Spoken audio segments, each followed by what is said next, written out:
ओम नमो भगवते वासुदेवाय नमः। आज की कथा में हम कार्तिक मास महात्म के चतुर्थ अध्याय की कथा का श्रवण करेंगे। सूत जी कहते हैं, नारद जी स्वयं परम ज्ञानी थे। आप ब्रह्मा जी से ये सभी प्रश्न हम संसारी प्राणियों की भलाई के लिए कर रहे थे।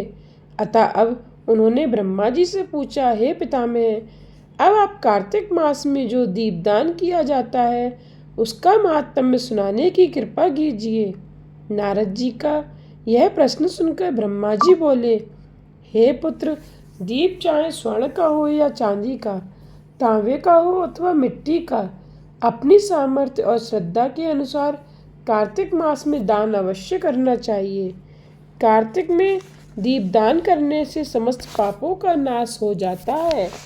दीपक भगवान की मूर्ति के आगे, तुलसी के समीप, ब्राह्मण के घर या वन में, वृक्ष के नीचे अथवा गौशाला या धर्मशाला के आले में संध्या को जलाया जाता है। दीपक घी का जलाएं अथवा तेल का, परंतु उसे पूरे मास तक जलाएं। ब्राह्मण के घर दीपक जलाने से अग्निष्टोम यज्ञ का फल प्राप्त होता है। जो ऊंचे स्थान अथवा स्तंभ पर दीप जलाते हैं उनके धन की वृद्धि होती है तथा वैकुंठ निवास मिलता है। दीप जलाते समय भगवान से प्रार्थना करें और कहें कि हे भगवान, आपके ही निमित्त दीपक जलाता हूँ। कार्तिक में मथुरा, माघ में प्रयाग और बैसाख में हरिद्वार में स्नान तथा निवास करें तो यह अत्यंत ही उत्तम है। जब सूर्य तुला, मकर अथवा मेष राशि में हो उस समय किए जाने वाले नियम, व्रत, पूजा व दान बहुत उत्तम फल देते हैं। इन महीनों में किए हुए व्रत, दान व शुभ कर्मों से सब पापों का नाश हो जाता है। जिस प्रकार भगवान भास्कर के उदय होने से अंधकार का नाश हो जाता है और ब्रज से पर्वत का, गरुड़ के भय से सर्पों का, पवन से मेघ का, ध्यान से दुख का और सिंह के भय से मृगों का नाश हो जाता है, ठीक उसी प्रकार श्री मथुरा जी के दर्शन मात्र से ही सब पापों का खात्मा हो जाता है।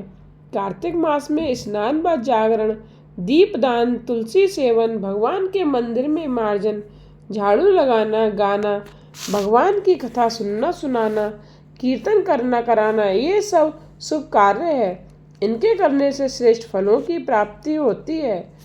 पूर्व जन्म के पापों को नष्ट करने के लिए भी कुछ न कुछ व्रत, दान, भजन, पूजन आदि करना अति उत्तम है।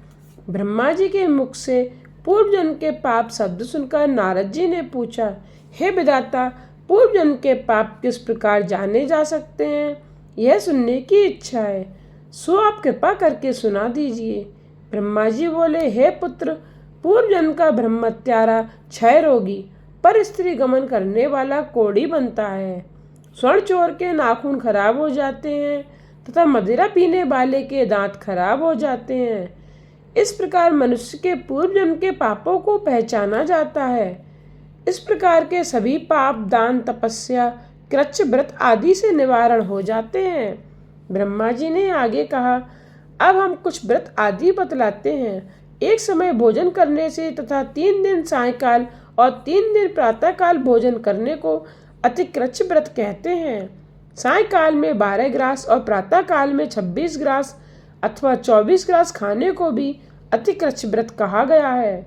3 दिन खाएं और फिर 3 दिन उपवास करें तो यह भी अतिकृच्छ व्रत होता है। सायकाल में 1 ग्रास और प्रातःकाल में 1 ग्रास, फिर 2 दिन तक बगैर मांगा हुआ तथा 2 दिन तक उपवास करें तो यह अतिकृच्छार्थ व्रत कहलाता है। 21 दिन तक केवल दुग्ध या पानी पीता रहे तो यह कृच्छतिकृच्छ व्रत कहलाता है। 12 दिन उपवास करना पुराग व्रत कहलाता है। 4 दिन कुछ नहीं खाना, फिर सत्तू खाना या फिर छाछ पीना, इसके पश्चात ब्राह्मण को दक्षिणा देना सौम्य कृच्छ व्रत कहा गया है। इसी प्रकार 12 दिन तक उपवास करना द्वादश कृच्छ व्रत कहलाता है। तुला पुरुष का दान करना और गौघृत, गोबर, दूध, दही तथा कुसा का जल पीना और दूसरे दिन उपवास करना यह कृच्छ संतपन व्रत कहलाता है। 3 दिन गौमूत्र, 3 दिन गोबर, फिर 3 दिन दही, 3 दिन दूध और 3 दिन तक घी खाने से भी कृच्छ संतपन व्रत होता है। यह समस्त पापों का नाश करने वाला व्रत है। इसी प्रकार गूलर, कमल, बेल के पत्ते या कुसा का जल प्रतिदिन पीना भी ऊन कृच्छ व्रत है। 3 दिन तक उपवास करके ऊपर लिखी वस्तुओं को पिए तो पूर्ण कृच्छ व्रत होता है। पका हुआ दूध, घी और जल एक दिन पिए और एक दिन उपवास करें तो उसे तप्त कृच्छ व्रत कहते हैं। जल, दूध और घी तपाकर 3 दिन तक पिए और एक समय स्नान करें तो वह भी तृप्त कृच्छ व्रत होता है। इसका प्रमाण पानी 8 तोला, दूध 12 तोला, घृत 4 तोला होना चाहिए। कार्तिक शुक्ला चतुर्दशी को भगवान का पूजन करना चाहिए। उस रात्रि को उपवास रखकर और कमर तक जल में खड़े रहकर रात्रि भर भजन करने को जल कृच्छ व्रत कहा गया है। जो इस व्रत को करता है वह वैकुंठ को प्राप्त कर लेता है। कार्तिक शुद्ध सप्तमी को घी खाकर फिर एकादशी को उपवास पैतामय कृच्छ व्रत कहा गया है। यह पैतामय कृच्छ व्रत करने दिन में भगवान श्री कृष्णचंद्र का पूजन करें तो करने वाले तीनों लोकों में पवित्र होकर वैकुंठ को प्राप्त कर लेता है। कार्तिक शुद्धि छठ से 3 दिन उपवास करने से महेंद्र कृच्छ व्रत हो जाता है। इसे करके मनुष्य दुर्लभ वैकुंठ में वास पाता है। 3 दिन अन्न भक्षण करने और 3 दिन उपवास करने से पत्र पंचक व्रत हो जाता है। इसे वैष्णव कृच्छ व्रत कहते हैं। यदि एकम से पंचमी तक केवल दही खाएं, फिर एकादशी तथा द्वादशी को भगवान का पूजन करें तो उसे परम कृच्छ व्रत कहा गया है। इसके करने से श्वेत द्वीप में वास मिलता है। जो शुक्ल पक्ष की एकम से प्रतिदिन 1-1 ग्रास कम करता है तथा अमावस्या को कुछ नहीं खाता है तो ये चांद्रायण व्रत कहलाता है। 1 ग्रास 2 तोले अर्थात 25 ग्राम के लगभग मानना चाहिए। एक बार में जितना भोजन आसानी से मुंह में आ जाए इतना ही ग्रास होना चाहिए। कृष्ण पक्ष के आदि में 14 को 5 ग्रास और फिर प्रतिदिन 1-1 ग्रास बढ़ाकर एक पक्ष में 240 ग्रास पूरे करने चाहिए। इसे भी चांद्रायण व्रत कहते हैं। 2 सप्ताह गाय के चारों स्तनों का दूध पिए, फिर 7 दिन तक 2 स्तनों का दूध और फिर 6 दिन तक 1 स्तन का दूध पिए। फिर 3 अन्न जल कुछ न लेकर केवल वायु ही सेवन करने से सोमपान नामक व्रत पूर्ण होता है। यह व्रत समस्त पापों का नाश करने वाला है।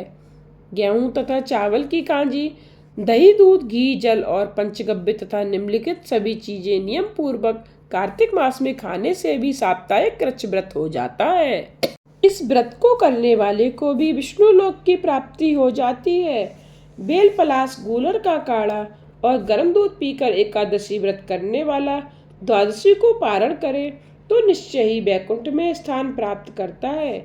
जो व्यक्ति कार्तिक शुद्ध सप्तमी, अष्टमी, नवमी और दशमी को जल कमल खाए फिर एकादशी को उपवास करे तो यह लक्ष्मी व्रत कहलाता है।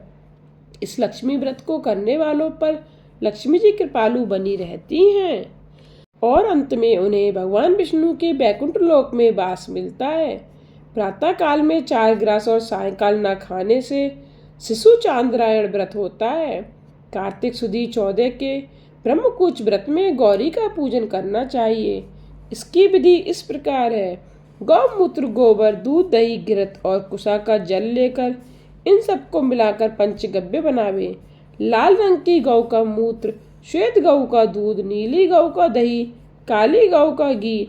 यदि किसी वजह से यह ना मिल सके तो दूसरी तरह की भी पंचगव्य बनाया जा सकता है।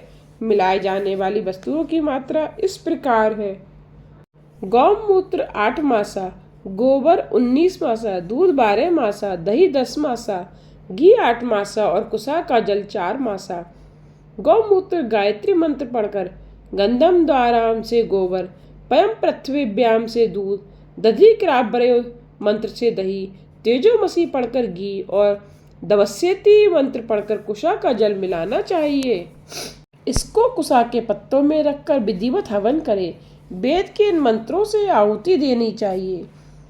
इरावती इदम विष्णु विक्रमे सर्वती मन स्तोक सबती। इन मंत्रों से आहुति देकर बचा हुआ पंचगव्य पान करना चाहिए।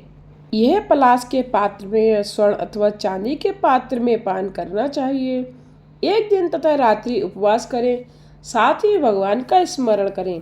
यदि स्त्री व्रत करे तो अपने पति की दीर्घ आयु की कामना भी करे। आंवला या तुलसी का पूजन करना चाहिए। व्रत समाप्ति के निमित्त ब्राह्मण को गौदान करना चाहिए। इन व्रतों को करने से व्रत करने वाला भगवान का प्रिय पात्र तो बनता ही है, इस श्लोक में सभी सुख और ऐश्वर्य भोग कर अंत में मोक्ष को भी प्राप्त करता है।